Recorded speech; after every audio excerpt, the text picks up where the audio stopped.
గురువుగారు, ఉగాది కొత్త పంచాంగం యాహ్! ప్రకారం మీనరాశి వారికి ఏ విధంగా ఉండబోతుంది అనుకోవచ్చు? తప్పకుండా అండి. మీనం వారికి గనక చూసుకుంటే ఆదాయము, వ్యయము, రాజ్యపూజ్యం, అవమానం గనక చూసుకున్నట్లయితే ముఖ్యంగా ఆదాయ వ్యయాలు హ్మ్. 14, 11గా ఉంది. అంటే మనకి ఒక 14,00,000 ఆదాయం ఉంటే హ్మ్. 11,00,000 ఖర్చు. కాబట్టి పెద్ద ఇబ్బందేం లేదిక్కడ. అలాగే రాజ్యపూజ్య అవమానాలు కూడా 7, 2. హ్మ్. అంటే మెచ్చుకునే వాళ్ళ సంఖ్య 7 ఉంటే అవమానించే వాళ్ళ సంఖ్య 2 ఉంది. హ్మ్. కాకపోతే వీళ్ళకి ఎప్పుడు ఏ టెన్షన్ ఉంటదంటే ఇప్పుడు జన్మంలోనే శని సంచారం జరుగుతుంది. ఏంటి అనుకుంటారు. కానీ ఇక్కడ ఎప్పుడూ గూడా మనకొక విషయం ఉంది అంటే దాన్ని కంట్రోల్ చేసుకునేది కూడా ఉంటుందండి ప్రపంచంలో అన్ని విషయాలకి కూడా. హ్మ్. ఇప్పుడు ఉదాహరణకి షుగర్ ఉంది. ఏం చేస్తాడు? కార్బ్స్ తగ్గిస్తాడు. ప్రోటీన్ ఫుడ్ ఎక్కువ తీసుకుంటాడు. షుగర్ టాబ్లెట్ యేసుకుంటాడు మనిషి. షుగర్ తినడం తగ్గిస్తాడు. అవును. ఇవి చేస్తే కంట్రోల్ అవుతుందిగా. ఇవేవి చేయకుండా విపరీతంగా స్వీట్స్ తింటానంటే కంట్రోల్ ఎట్లా అవ్వదో, హ్మ్. రాశిలో శని సంచారం ఉంది అన్నప్పుడు వీళ్ళు చేయవలసిన యాక్టివిటీస్ ఏంటంటే ఫస్ట్ పాయింట్ నంబర్ 1 పోస్ట్‌పోన్ చేయకూడదు ఏ పని కూడా. ఓకే. రేపు చేద్దాం, మాపు చేద్దాం, తర్వాత చూద్దాం. ఇదే వీళ్ళ కొంప ముంచుతుంది. హ్మ్.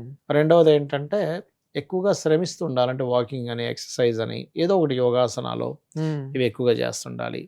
వీళ్ళకి ఈ ఫైనాన్షియల్‌గా గ్రోత్ గూడా ఉగాది తర్వాత ఒక 3, 4 నెలల తర్వాత నుంచి పెరుగుతది చెప్పాలంటే ఫైనాన్షియల్ గ్రోత్ అనేటువంటిది.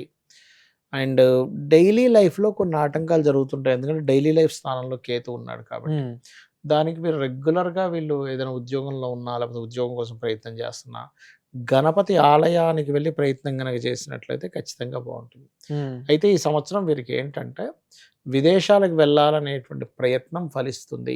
చాలా సార్లు ట్రై చేస్తున్నానండి అవ్వట్లేదు అనుకుంటే నవంబర్ లోపల ఇది ఛాన్స్ ఎక్కువగా ఉంది. ఎందుకంటే 12వ స్థానంలో విదేశాలకు కారకుడైనటువంటి రాహువు ఉన్నాడు కాబట్టి దాని యొక్క ప్రభావం చాలా పాజిటివ్‌గా ఉంటుంది. మరి ఓకే. నవంబర్ తర్వాత పరిస్థితి ఏంటండి అంటే 12లోంచి 11లోకి వెళ్ళిపోతాడు రాహు. హ్మ్. సో 11థ్ హౌస్‌లోకి ఎప్పుడైతే వెళ్తాడో ఇంపోర్ట్, ఎక్స్‌పోర్ట్ ఇట్లాంటి బిజినెసెస్ చేసేటువంటి వారికి చాలా బావుంటుంది.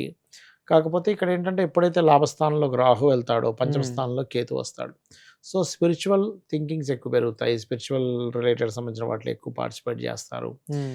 పంచమంలో కేతు ఉన్నప్పుడు ఎప్పుడూ గూడా వీళ్ళు జనరల్‌గా పూజించాల్సింది రాజరాజేశ్వరి అమ్మవారి ఆరాధన. హ్మ్. కానీ కేతు వచ్చినప్పటి నుంచి వీళ్ళు ఎప్పుడైతే గణపతిని ఆరాధిస్తారో, ఓం గం గణాధిపతయే నమః అనే మంత్రం ఎప్పుడైతే చేస్తారో ఖచ్చితంగా వీళ్ళకి థింకింగ్ ప్యాటర్న్స్‌లో మార్పొస్తుంది. కొన్ని ఆటంకాలు తగ్గుతాయి.